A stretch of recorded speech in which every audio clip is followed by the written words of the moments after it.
Send forth your Spirit, and it shall be created, and you shall renew the face of the earth.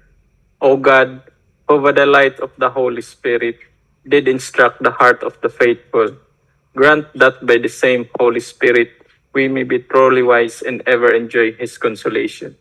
Through Christ our Lord. Amen. In the name of the Father, and of the Son, and of the Holy Spirit. Amen. Amen. Thank you, Brad, for the opening prayer. Welcome po, Doc.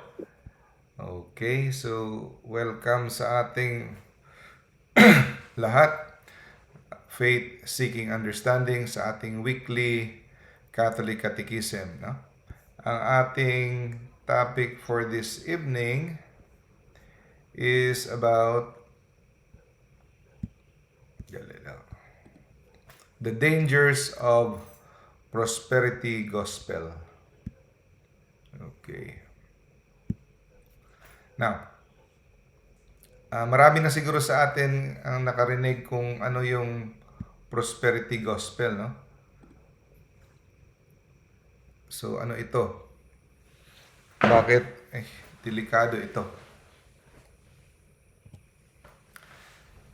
So, define muna natin kung ano ang ibig sabihin ng word na prosperity gospel. It is a religious belief among some charismatic Christians, usually mga non-Catholics, pero ngayon naglilipana na rin ito sa mga Catholic beliefs, no? Yung mga preachers na rin sa Catholic na nag-promote ng prosperity gospel. So ito yung paniniwala na financial blessing, no, at health, no, wealth ay ibibigay sa iyo ni Lord kung ikaw ay sumusunod sa Kanya, kung ikaw ay nagsiserve sa Kanya. So, sa pamamaraan ng mga positive thinking, positive speech, no? If you believe, you will achieve. Yung mga ganon, no?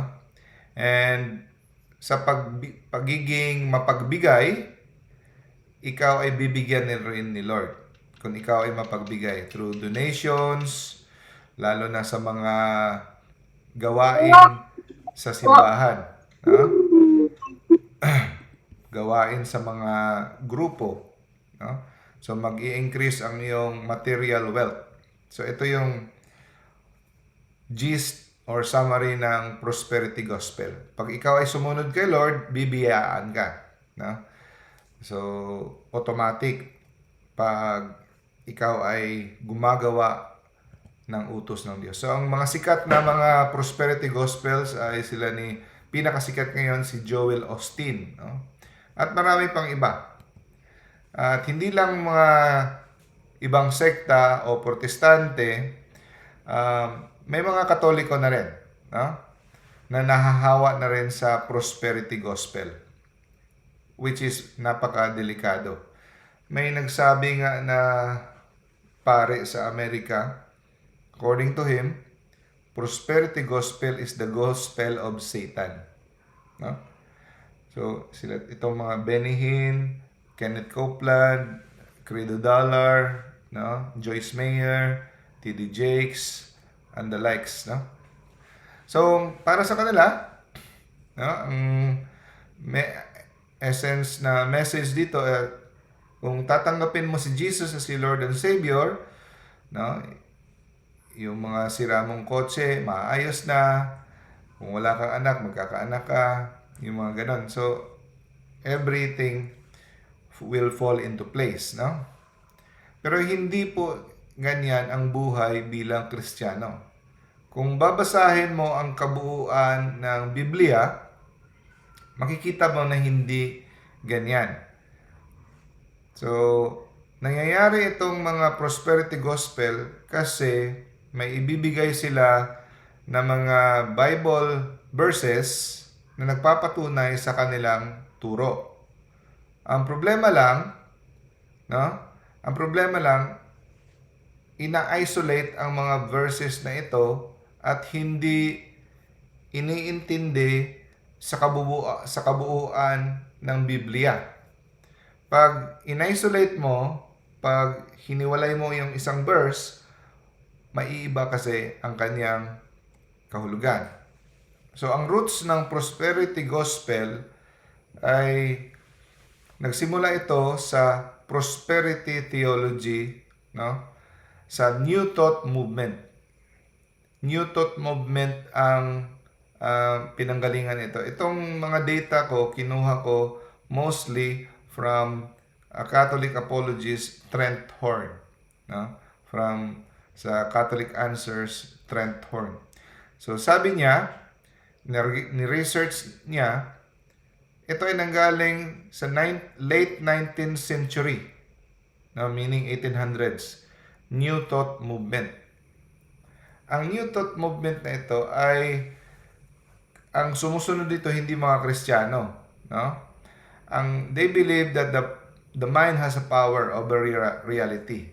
Kaya kung sa mga, kung napapansin niyo, pag pumunta kayo sa mga multi-level MLM, no? Multi-level, yung mga sales, diba, parating binabalik-balik yung words na I am beautiful, I am rich, I am blessed, because so they believe that kung anong sinasabi mo, nagke-create ito ng power sa universe na magiging makakamtan mo kung ano yung sinasabi mo. Ha? Kung pakikinggan mo, parang walang masama dahil positive thinking. I am beautiful, I am blessed, I claim, no? Pero ang problema dito, nagiging superstition ito. Binibigyan mo ng kapangyarihan ang iyong salita. No? Binibigyan mo ng hindi ka na nakadepende 100% sa Diyos. Gumagawa ka ng sarili mong formula for success na true positive thinking. Ito ang problema. Ito yung mga main principle sa positive thinking. Kung ano yung parati mong iniisip, what your mind conceive, you achieve. Delikado ito mga kapatid. Because para ka na ring Diyos. No? Kasi kung ano yung parati mong iniisip, ma-achieve mo, parang feeling mo, binibigyan mo ng power yung unknown power in the universe na makakamtan natin through ating words. No? Ito ang parating sinasabi ng mga positive thinker preachers, no? Through our words. Delikado yan. Independent na tayo kay God. At si God, parang ginagamit na lang natin para ma-authenticate ang ating message. Ginagawa na lang natin siyang footnote pero hindi nakasalalay, nakasentro sa Kanya. No? Parang gumagawa tayo ng formula na paano natin ma-achieve kung ano yung gusto natin. Hindi na siya your will be done but my dreams come true na. No? Instead of your will be done not mine, kung ano yung plano mo Lord sa buhay ko, inaano mo na, minamanipulate mo si God, binabaloktot mo ang kanyang braso para makuha mo ang gusto mo through your positive thinking. Now, so they believe that this is power to even cure disease, cure poverty. No? Para I will be healed, I will be healed, I will be healed. Yung mga ganun. Pagdating ng yung Baptist preacher na si E.W. Kenyon, 1867-1948, in-apply niya sa kanyang church. Pinalitan niya lang, instead na kasi may pagkapagano yung puro words lang, inadapt niya. Pinalitan niya ng mga Bible verses ni Jesus. Pero ganun pa rin ang epekto, no? That gumagamit siya ng mga Bible verses like Luke chapter 6 verse 38, John chapter 14 verse 14, no? Na pag nagbigay ka, automatic ibibigay ni God sa iyo. So parang pinalitan mo lang na if you are parang karma ba? Na if you give so babalik din sa iyo kung anong binigay mo. So pero ito naging magandang pakinggan kasi may Bible verse na. Kasi nakakuha ng verse sa Bible na kung anong bibigay mo kay Lord, bibigyan ka rin ni Lord. Yeah? And then sabi din, hingin mo kahit anong gusto mo sa pangalan ko at ibibigay sa iyo. So kita mo? So may mga Bible verses na nagpapatunay na tama yung turo nila.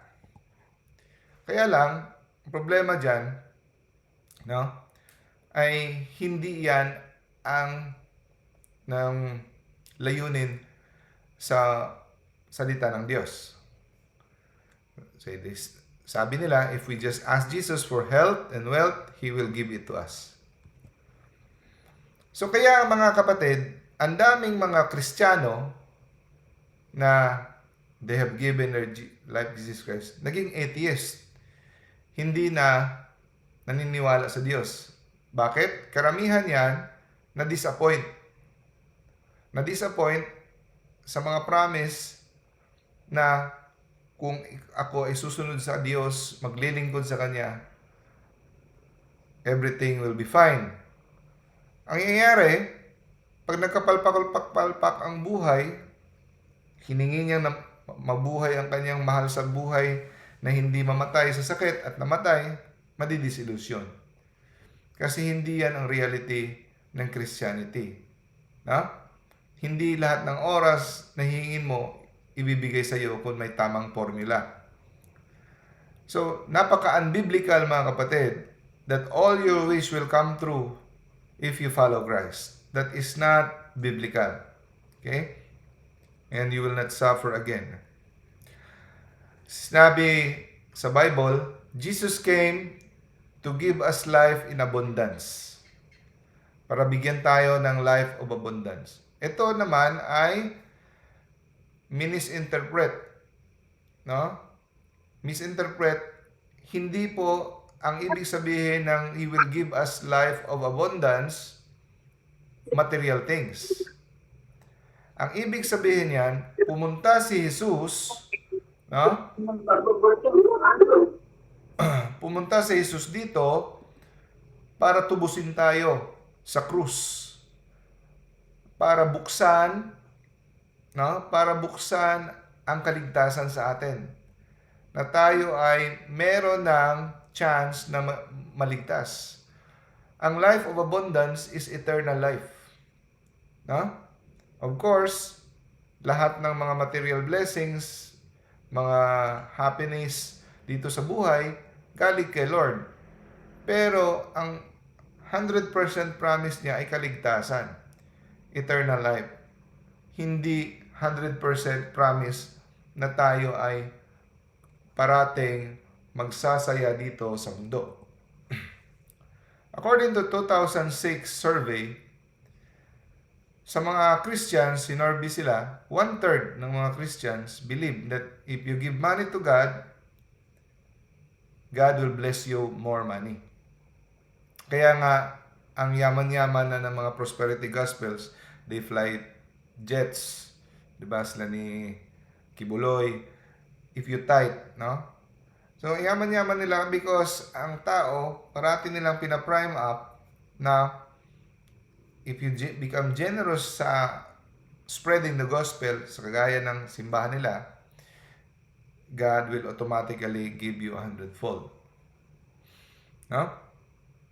So, hindi lang sa next life ang blessing para sa kanila, kundi hanggang ngayon.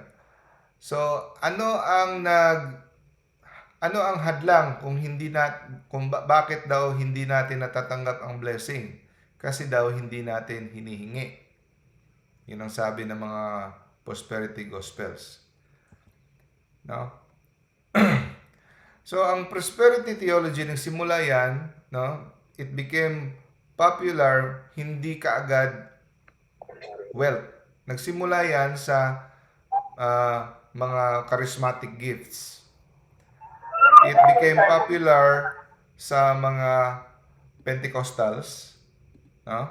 Na para sa kanila, malalaman na pinaboran sila ni God kung nakaka-receive sila ng gift of prophecies, gift of tongues. Yun ang kanilang assurance na they have found favor to God.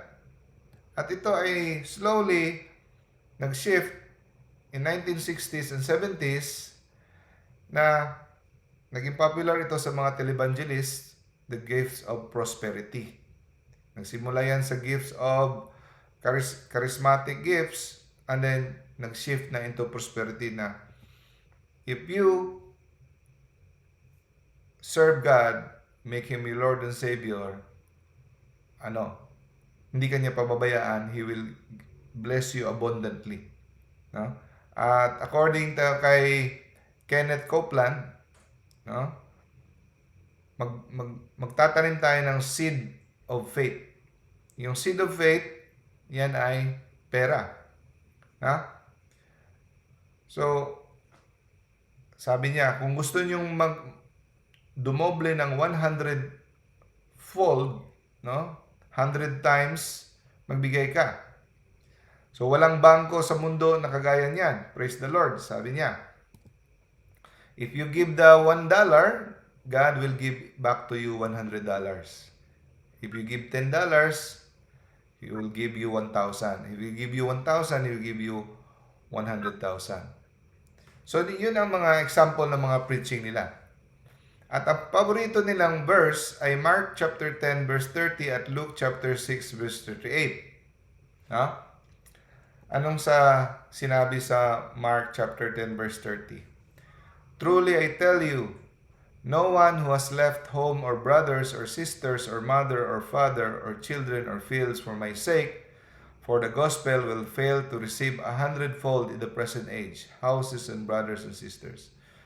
So, ang sinabi dito, walang taong iniwan ang lahat na hindi ko bibigyan ng 100-fold, no?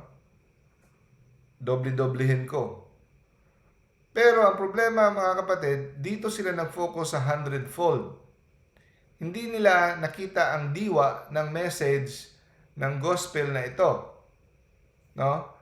Na ito ay nagpapatungkol sa mga taong iniwan ang lahat, ang kanilang nanay, ang tatay, ang kaibigan.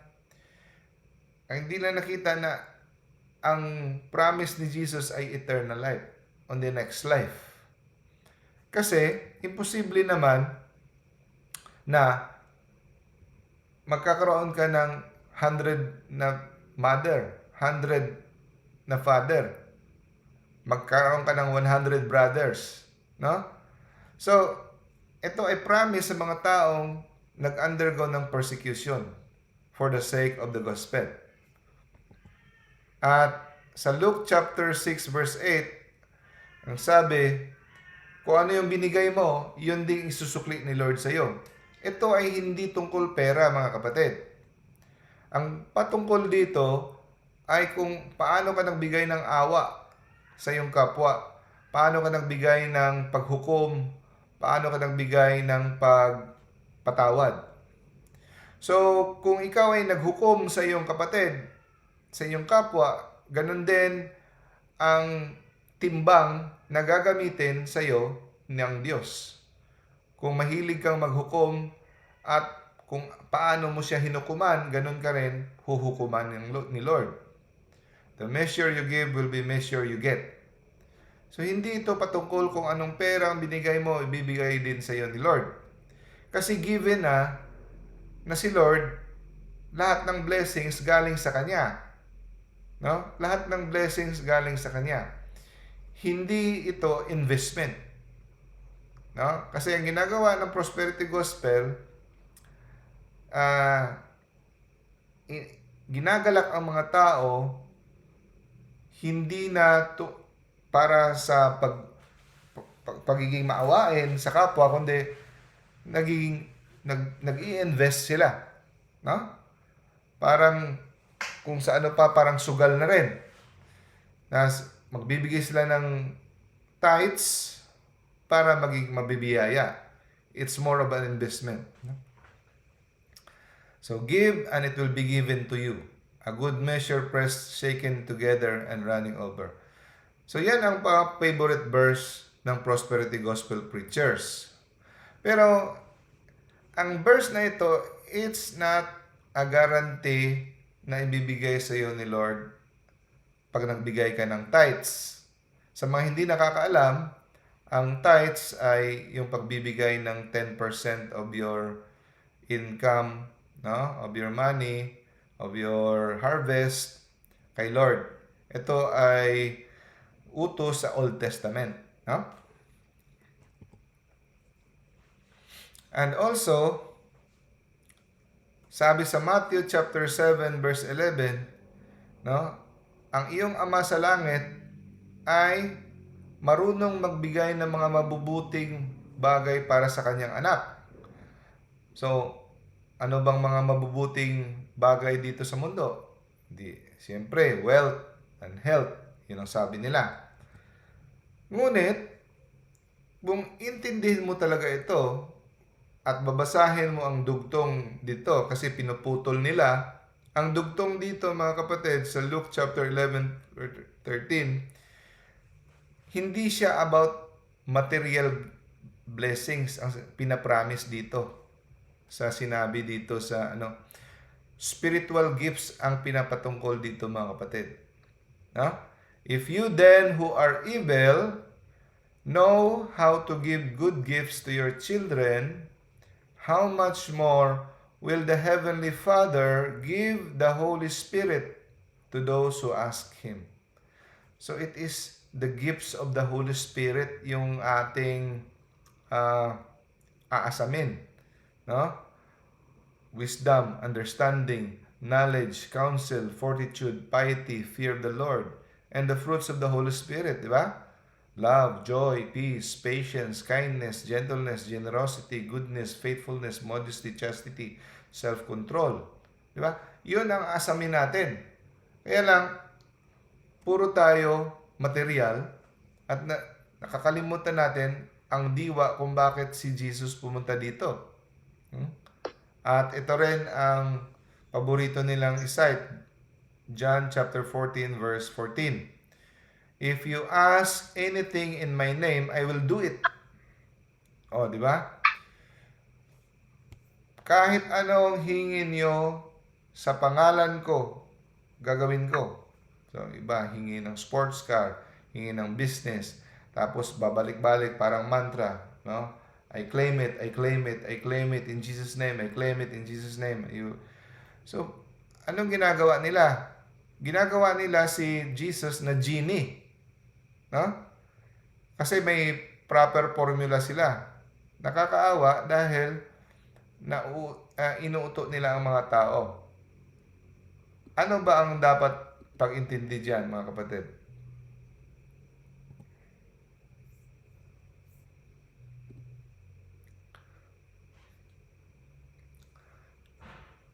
So, sabi ng isang prosperity gospel preacher, wala daw magagawa si Lord kundi sundin ang ating hiling dahil nag-promise si Jesus na ask anything in my name and I will do it.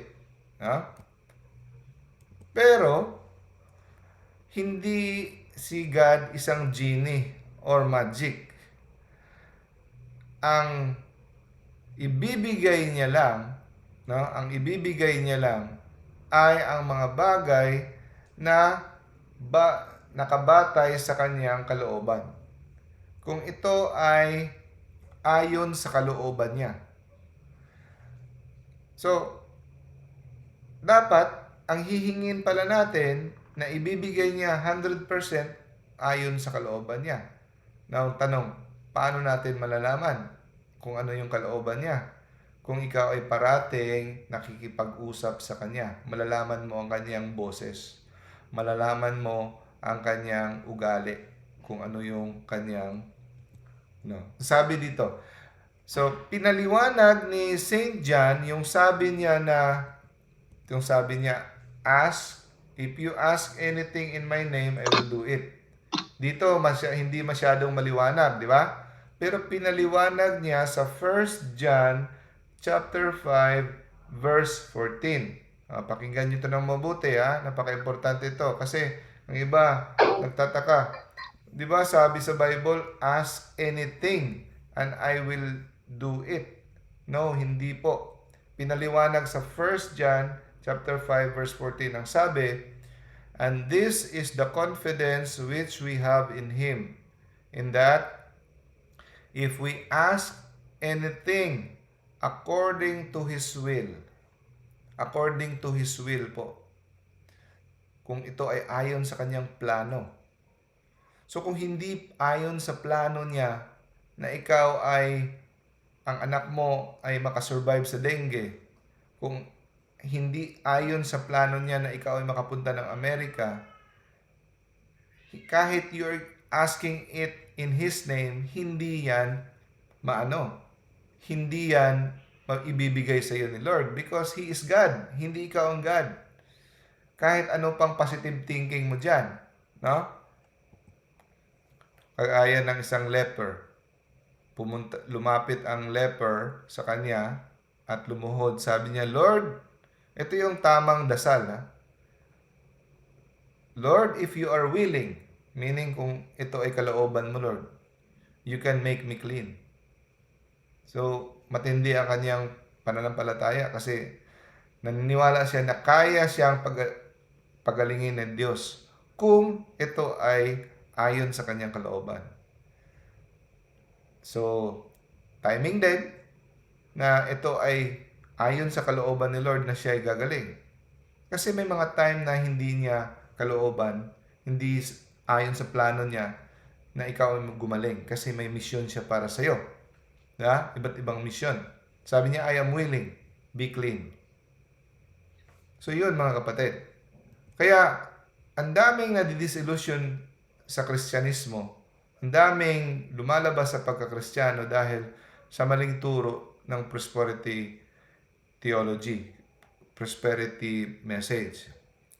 So, kasalanan ba ang maging mayaman? Hindi. Hindi po kasalanan ang maging mayaman. No? May makikita tayo sa Biblia na hindi automatic na kasalanan ang pagiging mayaman. So si Joseph of Arimathea, siya yung may-ari ng pinaglibingan kay Lord. Mayaman siya kasi mahal yan. Yung may private siya na At si Abraham, mayaman din. Si Job, mayaman din. At iba pa. No? May mga saints na mga king. Pero makikita natin na ang kanilang puso ay hindi nakaangkla doon sa kanilang kayamanan. At maraming mga mayayaman na mga saints na sila ni mga king sa France, ni-renounce nila ang kanilang wealth. Mayaman sila pero hindi nakatuon ang kanilang isipan sa kanilang kayamanan. Ito ay pinamimigay nila, ito ay nagiging generous sila sa kanilang wealth. Ginamit nila para sa kaharian. No? So, ang ibang tao, sabi nila, money is the root of all evil. So, hindi po yan ang tamang salita. Ang tamang salita sa Biblia ay the love of money. So, ang money ay hindi evil, mga kapatid.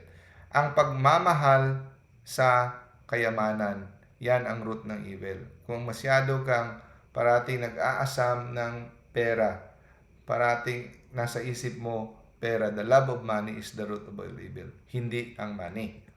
No? So, ang pagkakaroon ng material things ay hindi rin kasalanan. Okay lang na magkaroon tayo ng personal possession, kaya lang, mag-ingat lang tayo. Dahil, likas sa atin mga kapatid na meron tayong strong attachment sa mga bagay dito sa mundo. Na kung hindi tayo mag-iingat, ito ay magdadala sa atin sa kapahamakan. No? Ito ay maglalayo sa ating puso sa Diyos. no? Meron parating temptation na ma-idolize natin ang money. Napakadali, no? Napakadali talaga ang magiging matukso na tayo ang isipan natin ay ma maano no maaaliw no sa kayamanan. At kaya nag-warning si Jesus, imposible na maserbihan mo ang Diyos at ang kayamanan ng sabay.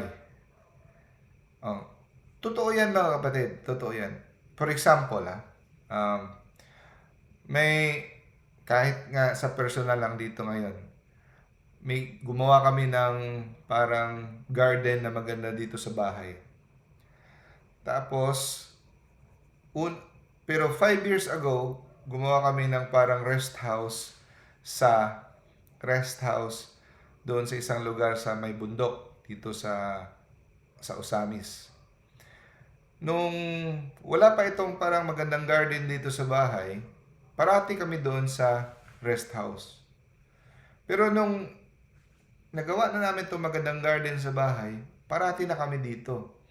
Hindi na namin na napapansin yung dating pinakamamahal namin na parang rest house doon sa may bundok. So, ganun din mga kapatid.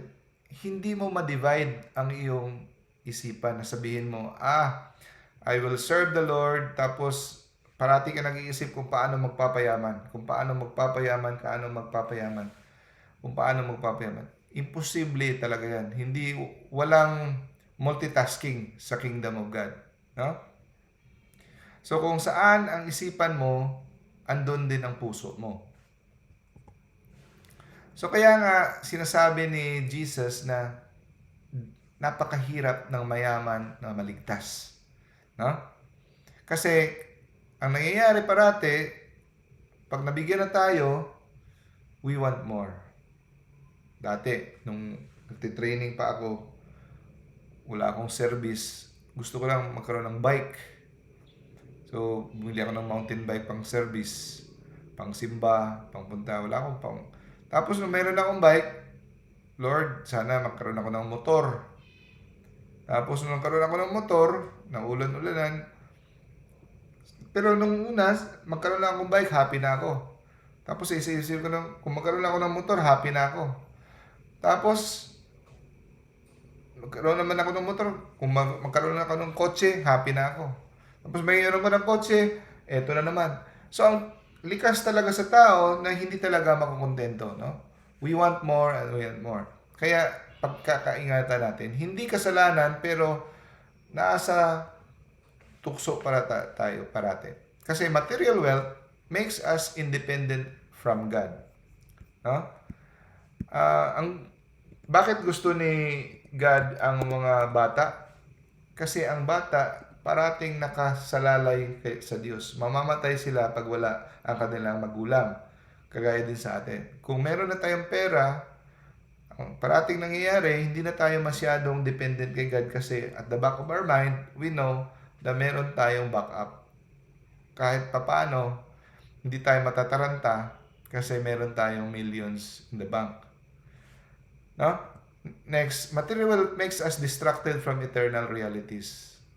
No? Mas maraming pleasures na pupuntahan, maraming sa totoo lang, mas distracted ang mga mayayaman sa eternal realities. So, kaya nga, konti lang ang mayayaman na naliligtas dahil konti lang ang nakakapaglaban sa ganitong mga tukso. Karamihan, nadadala. And also, material wealth makes us want to be comfortable. At iniiwasan natin ang mga sufferings, mortification, penitensya, at mas gusto natin parati ang pagpapasarap. Kaya, totoong sinabi ni Lord na mahirap maligtas ang mayaman. And also, the problem with prosperity gospel, no, is hindi lang yung hindi naman nagtuturo na hindi tayo pwedeng yumaman. Ang problema lang sa turo nila is lahat tayo ay plano ni God na tayo ay magiging ah, wealthy, no? Tayo ay magiging materially prosperous. Yun talaga ang plano ni Lord sa lahat. Mali po yan. Hindi po yan ang plano ni Lord para sa lahat ng tao.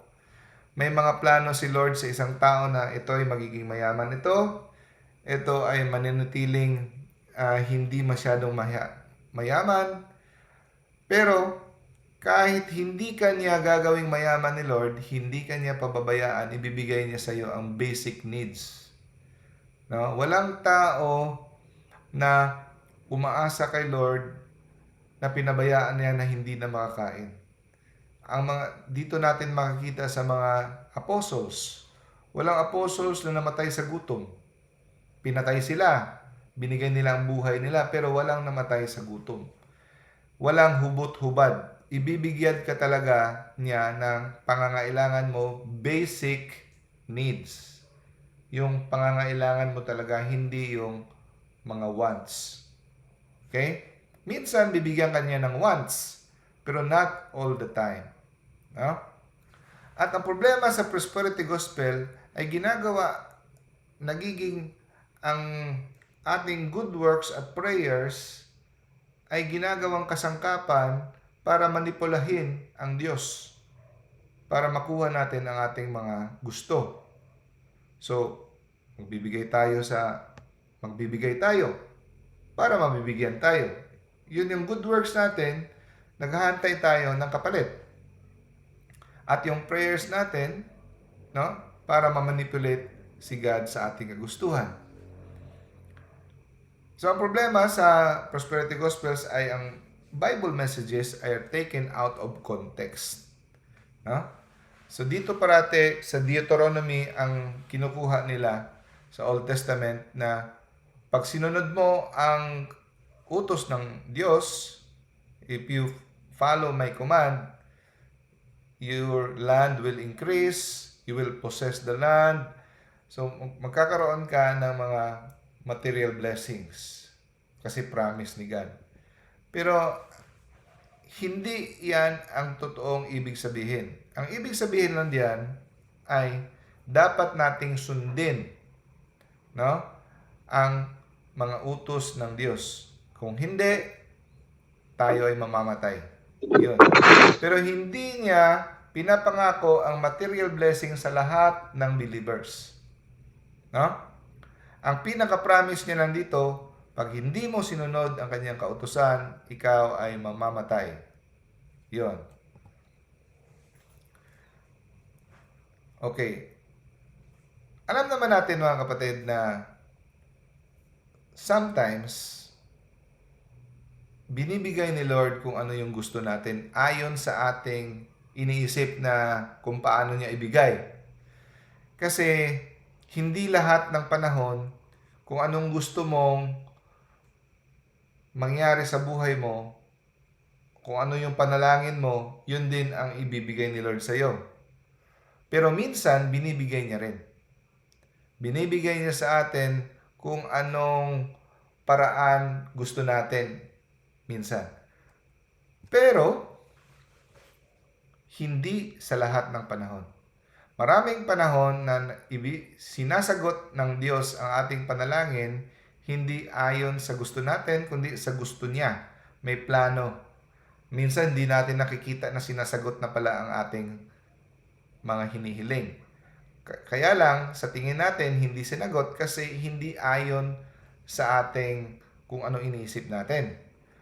Kaya, prosperity gospel, gumagawa ng formula, no? Ang makakapag-dispute ng kanilang argument, ng kanilang turo, ay tungkol sa mga mahihirap na mga Kristiyano. Maraming mga deboto na mga Kristiyano, lalo na sa Pilipinas, kaya sinasabi ng iba, kung sino pa yung mga deboto, siya pa yung mahihirap. No? So, ang katanungan, kung totoo na bibigyan ng kayamanan ng taong sumusunod, bakit may mga taong na sumusunod sa utos ng Diyos na naghihirap pa rin?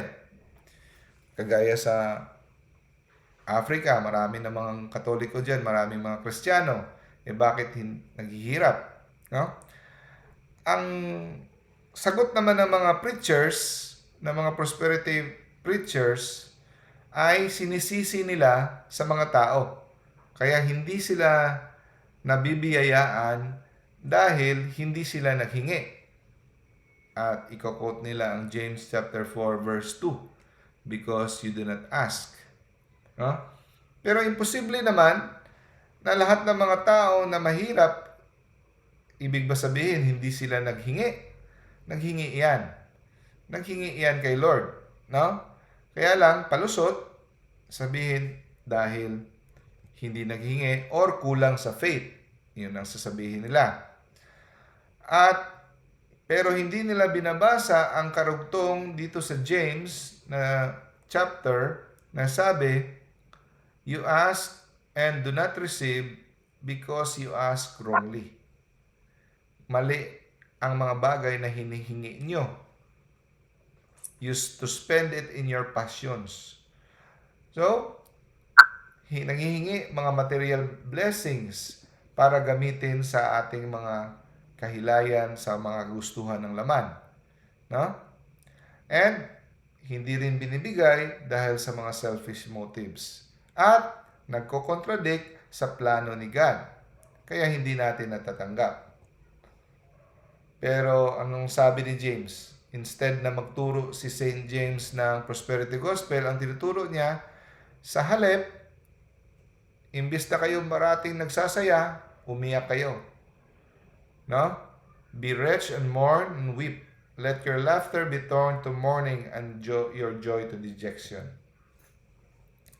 At ang sabi rin ng iba, ng mga prosperity preachers, hindi kayo mayaman dahil kulang ang inyong tithing. Hindi kayo nagta-tithes. No? Alam niyo mga kapatid, ang tithing ay enforced yan sa Old Testament. Sa New Testament, hindi na enforced ang tithing. Ano na ang turo sa New Testament? Hindi tayo required mag-tithe. Guidelines lang yon ang tithing. Ang turo sa atin ay we should give to the poor, we should give to God out of our generosity. No? Pero hindi tinuturo na kung magbigay ka ng 10%, ibibigay sa iyo 100-fold. Hindi yan tinuturo sa Bible. No? Ang sabi sa Bible, 2 Corinthians chapter 9 verse 7, if you must give, do it as you made up your mind, not reluctantly or under compulsion. Hindi yung napipilitan ka. Di ba? Yung iba, napipilitan or hindi naman talaga gusto dahil magbibigay lang para ito ay magiging 100 times. Di ba? Para bibiyayaan. Ang gusto ni Lord, magbibigay tayo sa ating kapwa, no? Magbibigay tayo sa ating kapwa dahil ito ay ating kalooban makatulong. At ang paniniwala na kung tayo ay Kristiyano at mabibiyaan tayo ng money, blessings, ay binabalik natin ang maling paniniwala ng mga Hudyo dati sa panahon ni Jesus na ang pagiging mayaman at pagiging malakas or healthy, malusog, ito ay sign ng pabor ni God sa iyo. So yung mga mahihirap at may mga kapansanan, sign ito na hindi ka pinaboran ng Diyos. Mali po yan. Kasi sabi ni Jesus, pinaliwanag to ni Jesus sa Matthew chapter 5 verse 45, Jesus sends rain, nagpapadala siya ng ulan sa mga matutuwid at kahit sa mga masasama. Parehos. So meaning, material blessings pumupunta kahit sa mga matutuwid at kahit sa mga masasama.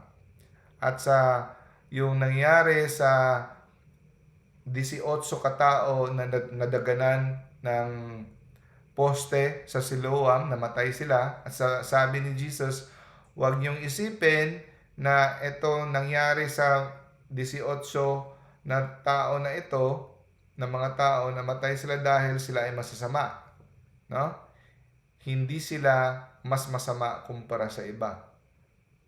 Yun. So, ang pighati at biyaya ay dumadating kahit sa masama at kahit sa mga mabubuti. So, ang katanungan, sino ba ang mabiblessed? Sino ba ang taong mananatiling mahirap at ang mayayaman? So, wala pong formula. Ang sagot dyan, mga kapatid, wala pong formula kung sino. Walang formula. Ha? Walang special prayer na mangyayari na para ikaw ay mayaman o mahirap. Ang sagot dyan, it is decided by the sovereign will of God. No? According sa kanyang plano. Pero, kung ikaw ay sabihin nating nabiyayaan ni Lord ng material prosperity, mag-ingat ka. Bakit? May warning. Kagaya ng sabi ni James, let not many of you become teachers, my brethren, for you know that we who teach shall be judged with greater strictness. Hindi lahat ang mag-aasam na sila ay magiging guro dahil ang mga guro ay huhukuman na mas istrikto. So, ganun din sa kayamanan. Yung mga biniyayaan ng kayamanan, mas istrikto ang hukom ng Diyos sa kanila. Dahil ang pagiging mayaman, materially blessed, meaning pinili ka ng Diyos na magiging manager. Pinili ka ng Diyos na tagapag-distribute ng wealth sa mga mahihirap. Malaki ang iyong responsibilidad na gagampanan kung bakit kanya nilagay dyan sa sitwasyon na you are financially blessed. So, financial blessing, mga kapatid, is a responsibility, not a divine favor from God. No? Not a divine favor from God. It is a responsibility. Mga iba, naging totoo naman na ang iba naging mahirap, naging dukha because of foolish financial decision. No? Sugal, magastos, hindi nag-aral ng buti. So, totoo din yan. Ang iba naman, nagsikap naman, pero beyond their control, out of their control. Pinanganak silang mahirap, walang koneksyon, mga nanay, mga adik, o ano. So, mahirap talaga, no? Illness, economic downturn, sa lugar ng mga problema, no? Natural disasters. So, beyond the control. Hindi ibig sabihin na ang tao ay mahirap or dukha ay siya ay hindi pinaburan ni Lord or hindi siya nakasecure ng financial blessing. No? Sabi sa Psalm chapter 34 verse 6, God has special concern for the poor. Merong mas malapit ang puso ni God sa mga mahihirap. God has special concern for the poor. And believers, no, tayo, may obligation tayo to help the poor. Sabi nga ni James, pinili ng Diyos ang mga mahihirap sa mundo, mahihirap sa mga material na bagay, pinili niya para sila ay maging mayaman sa kaharian ng Diyos. Maging mayaman sa pananampalataya. No? So, pinili ang mga, sino bang pinili ng Diyos ng mga alagad? Parate, mga hindi mayayaman. May mga pinipiling mga iilan na mayayaman, pero parate talaga mahihirap. So, instead of praying for comfort, no, let us pray for God's will to be done. Instead of praying that, Lord, may my dreams come true. May my plans come true. Nako, delikado yan, mali yan. No? Mali yan. May my dreams come true. Nakaka-rimarim na request yan. Ang pinaka-dapat mong praise, kagaya sa Our Father, may your will be done. Kahit masakit pa, Lord, kahit magdusa pa ako, kahit papasanin ko lahat, Lord. Basta let your will, ang plano mo, maganap dito sa buhay ko. No? Kakahiya na request yung may my dreams come true. No? Yung kung anong gusto mo. Dapat kung ano ang plano mo, Lord, sa buhay ko, sana maganap. No? May your will be done in our lives. So kung ano man yan, sakit man yan, papadadaanin ka niya sa sakit, kamatayan, o ano man yung paghihirap, basta ang plano niya, tanggapin mo. And sabi ni St. Paul, I have learned in whatever state I am, no, to be content. Kahit anong estado andyan, saan ako, I will be contented. I know how to be abased. I know how to abound in any and all circumstances. I have learned the secret of facing plenty and hunger, abundance and want. No? I can do all things in Him who strengthens me. Philippians chapter 4. So, dapat tayo maging kontento kung sa anong estado tayo inilagay ni Lord. So, nung si Jesus, sa panahon ni Jesus, pinag-aagawan si Jesus ng mga tao dahil akala nila siya na yung Mesiyas na magdadala sa Israel kagaya sa panahon ni David. No? So kaya pinag-aagawan nila. So nung nalaman ni Jesus na yan pala ang plano nila na gagawin siyang hari, makamundong hari, anong ginawa ni Jesus? Jesus withdrew again to the mountain by himself. No? Kaya kasi, kada mensahe ni Jesus, iba ang pag-intindi, ang pag-unawa ng mga tao. Gaya ni Judas. Si Judas, bakit ipinagkanulo niya si Jesus? Bakit niya pinagtaksilan si Jesus? Bakit ang mga tao na sumigaw na blessed be God, Hosanna in the highest, blessed is He who comes in the name of the Lord, Hosanna in the highest, nagdala pa sila ng mga palmera. Bakit kalaunan sila yung nagsigaw na ipako siya sa krus? Bakit? Kasi ang tao parate ang iniisip material blessing, worldly kingdom. Kaya na-disillusion sila dahil ang dala-dala ni Jesus ay salvation, spiritual salvation, hindi yung material salvation. Ang dala-dala ni Jesus, kung paano tayo magiging victorious over sin, kung paano natin matatalo ang kasalanan sa buhay natin. Iniisip ng mga tao, paano nila matatalo ang mga Roman army. So, kaya nadi-disillusion. Kaya kahit yung message ng Bible, ginagawa natin into material things. Hindi tayo naghihingi ng Holy Spirit, the gifts of the Holy Spirit. Ang hinihingi natin, health, wealth, no? Comfort.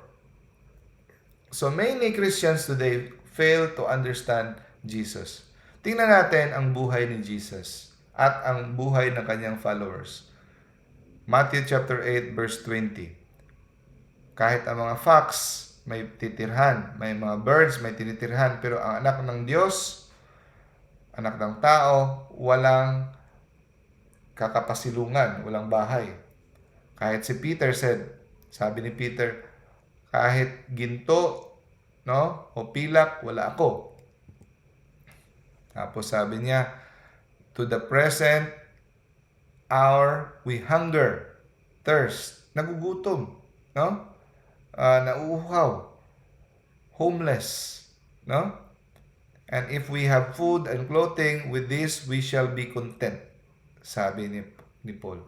Naka-experience sila ng gutom. So, meron pa bang sa mga pastor na ito nagsasabi, mas mabuti pa sa kanila ni Paul, ni Peter? Wala, di ba? Hindi pa sila makakahigit. Pero ito sila ni Paul, ni Peter, walang mga private jets, walang mga kung ano-ano. Pero they experience hunger, imprisonment. No?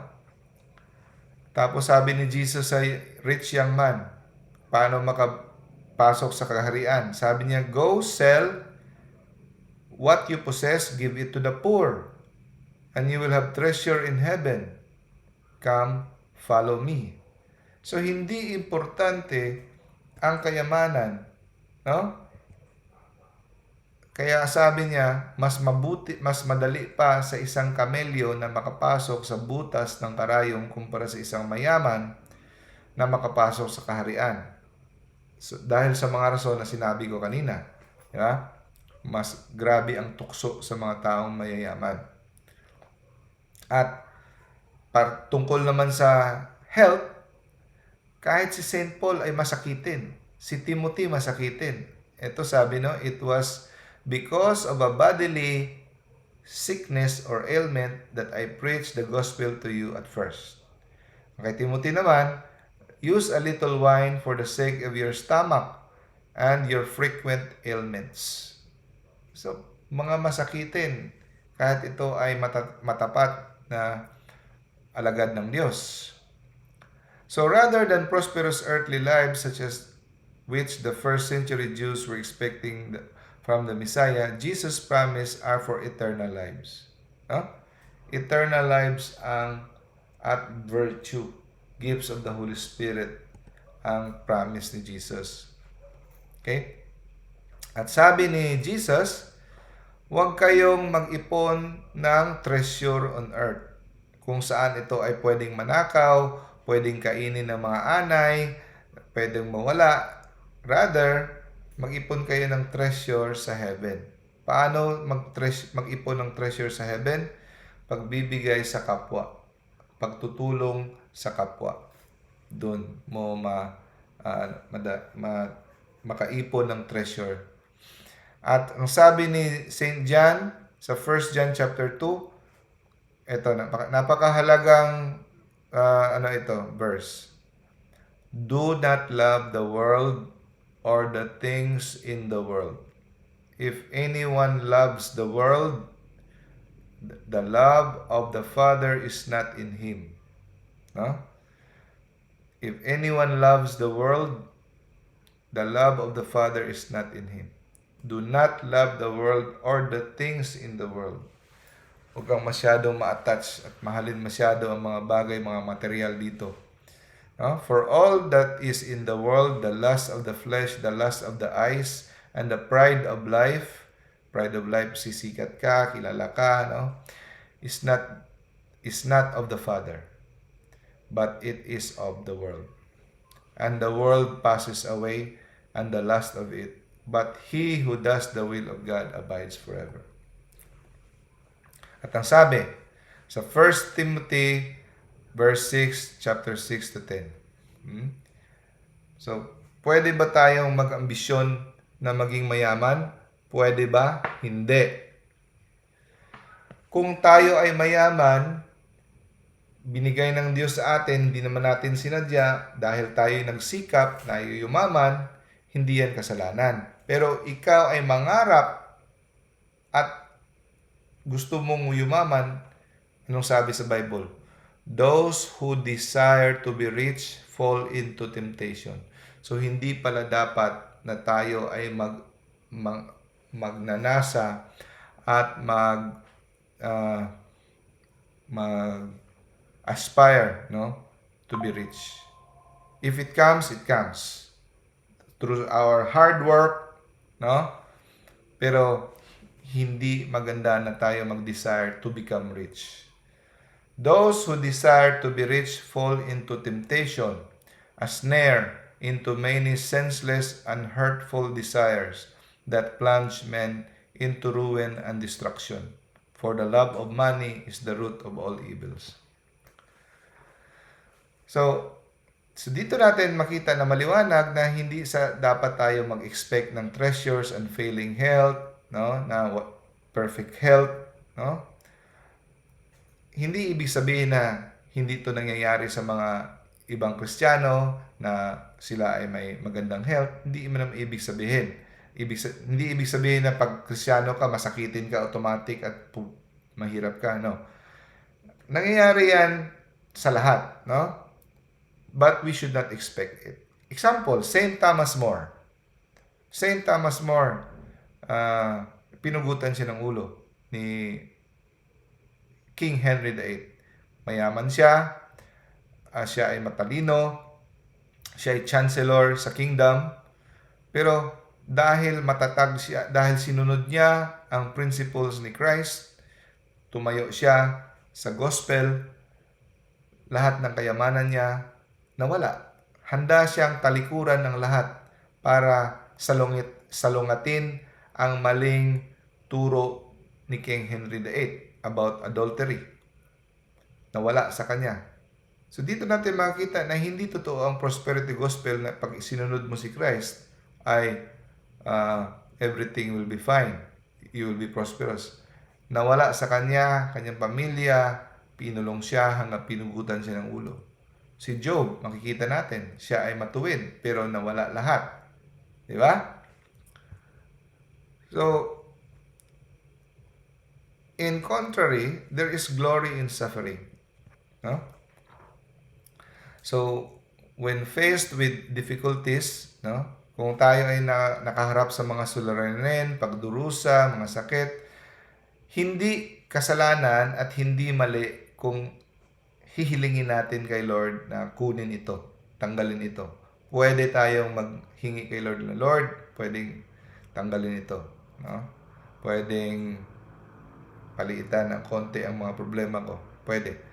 Pero, hindi tayo dapat aasa na ito'y parating mangyayari. Natatanggalin niya talaga.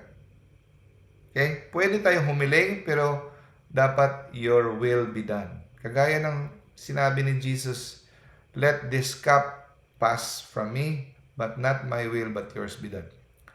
Actually, pwedeng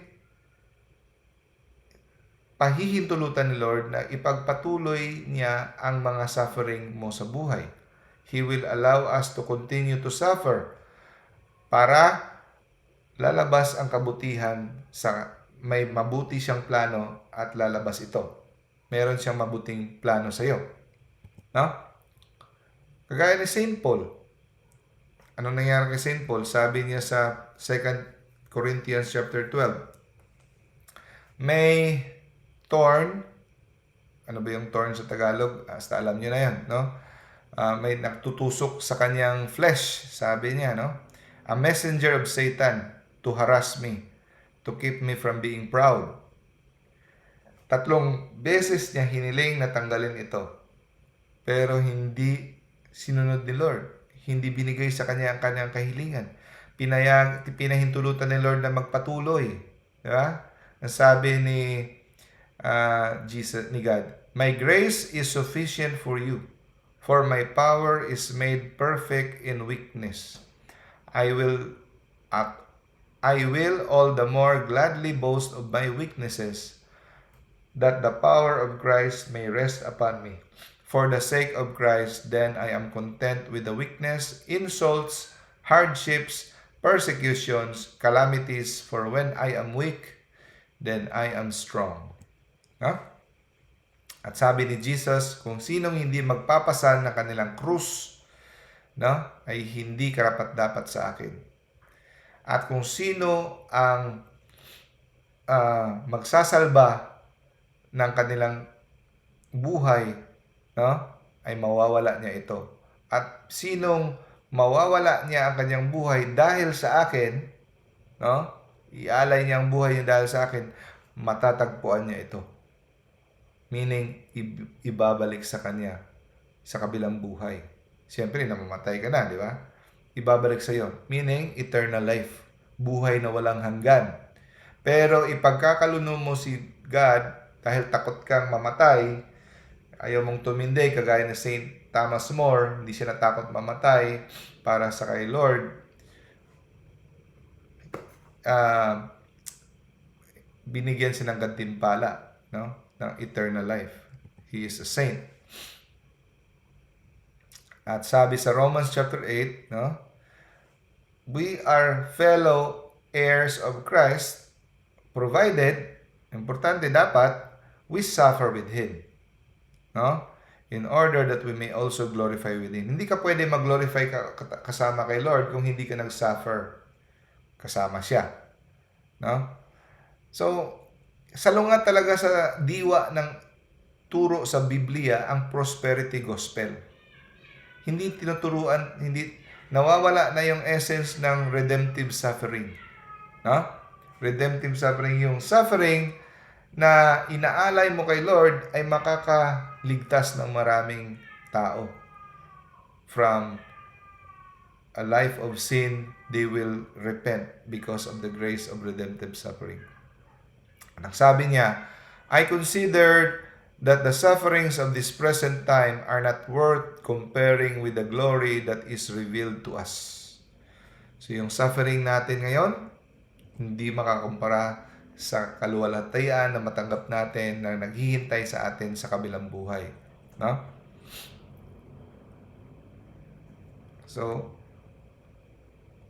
for it has been granted to you that for the sake of Christ, you should not only believe, hindi ka lang maniniwala, kundi para kay Kristo, hindi lang maniniwala, dapat magdusa ka rin para sa Kanya.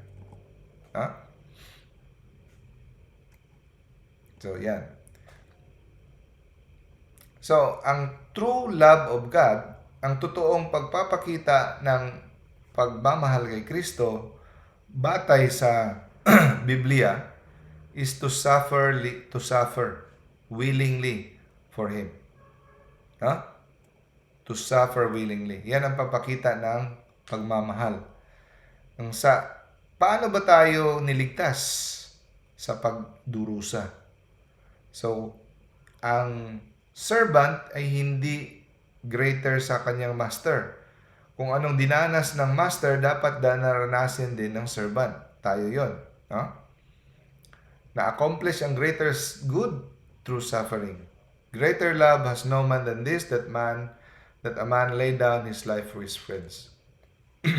So, ano man yung suffering na yan, sickness, poverty, trials, no? Can be much more value in earthly life than perfect health, great wealth, or any treasures this temporal world may offer. Anong sinabi? Mas makahulugan pa at mas mahalaga pa ang poverty, sickness, trials, sufferings. Mas mahalaga pa yan. Kasi pwede nating maalay yan kay Lord. No? Sa suffering, there is power. Because it is through suffering that we were saved. No? I-compare mo sa kumain ka sa lahat ng mga restaurant, great wealth, no? Treasures, temporal things. At alam niyo ba mga kapatid na ang happiness at joy ay magkaiba. Ang happiness ay nagdedepende sa sitwasyon. Happy ka dahil nakakain ka ng masarap na pagkain. Pero ang joy, ito ay nasa puso natin. Kahit nasa gitna ka ng problema at pighati, pwede ka pa rin magkaroon ng joy because it is the peace of Christ na nandyan sa ating puso. So kahit tumutulo ang luha mo, nakangiti ang puso mo. So hindi mo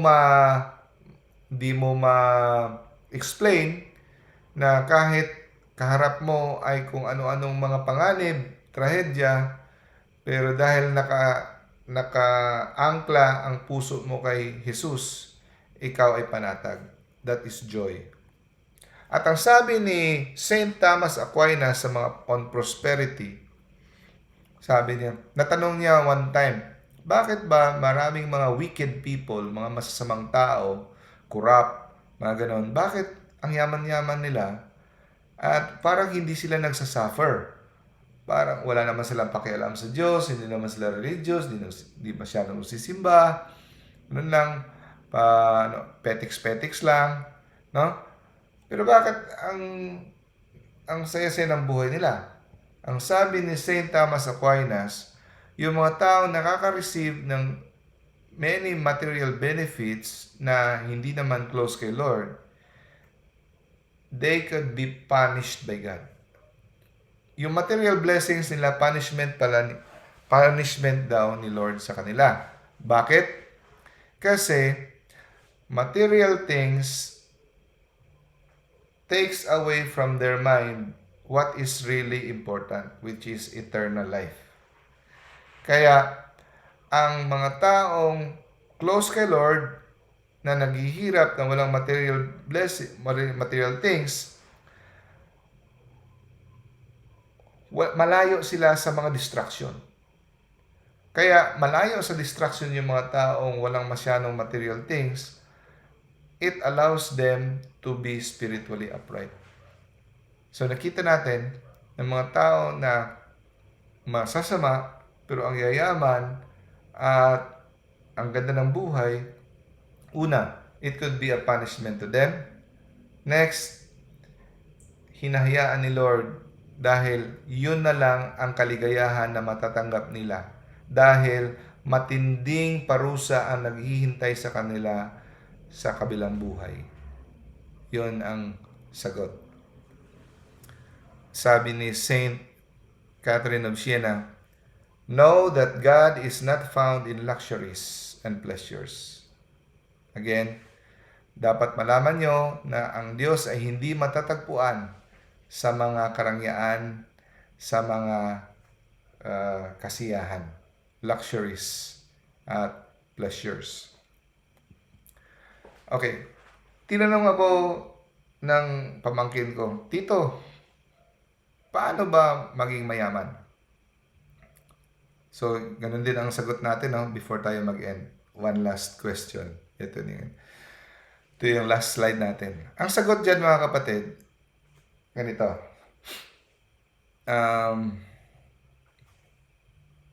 Gawin mo, kung may trabaho ka, gawin mo ang pinaka-the best mo sa trabaho mo. Huwag kang mag-asam, hindi mabuti na maging mag-asam na maging mayaman. Sabi doon, to desire to become rich leads you to temptation. Gawin mo ang pinaka-the best mo sa trabaho mo. If you're a carpenter, gawin mo ang pinaka-the best. Sikapin mo, seryosohin mo. You pray that God will bless your work. Do the best you can. Sa pagiging doktor, kung mag-opera ka, gawin mo ang pinaka-the best. Hindi dahil sa pera. Kung teacher ka, gawin mo. Now, kung ginawa mo ang the best mo, at plano ni God na ikaw ay bibigyan ng material blessing, mas madaling mangyari sa buhay mo. Kasi, word of mouth, ang tao magsasabi, doon ka magpapagawa kasi mabuti siyang gumawa. Doon ka kasi mas madali kang ma-discover at madaling mangyayari ang plano ni Lord sa iyo for material blessing. Pero kahit sabihin nating willing si God na ikaw ay bigyan niya ng material blessing, plano talaga ni God. Pero hindi ka naman nagsikap, tamad ka, hindi ka nagpe-pray. Meaning, hindi mo ma-maximize kung ano sana ang plano ni Lord sa iyo. For example, plano ni Lord na ikaw ang magiging pare. Plano niya. Pero pwede mong hindi sundin yan. Hindi ka nagpe-pray, hindi mo tinatanong kung anong will ni Lord sa buhay mo.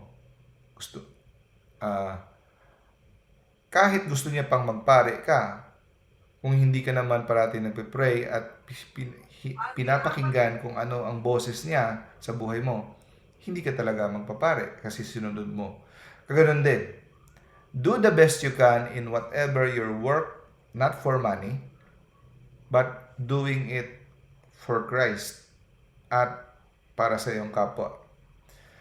At dahil dyan, sabi ni Saint Augustine, no, the grace of God works through our works through nature, sa ating pagsisikap. No? So kahit sa pagsikap mo, you are following the commands of God, masipag ka, hindi ka pa rin naghirap, ay hindi ka pa rin naging mayaman, that is the will of God. No? Walang formula sa pagiging mayaman. Let God be God. Kasi ang pagiging mayaman, isipin mo, hindi para sa lahat. Ito ay malaking responsibilidad.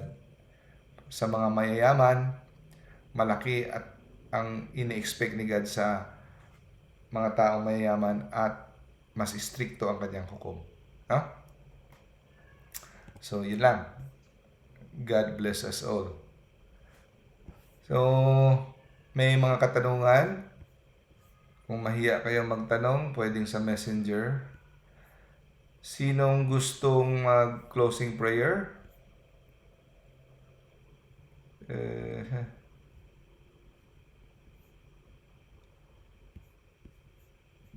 Brother Alan. Hello, bro. First time ka nag-attend, bro? Microphone. Naka-off ang microphone.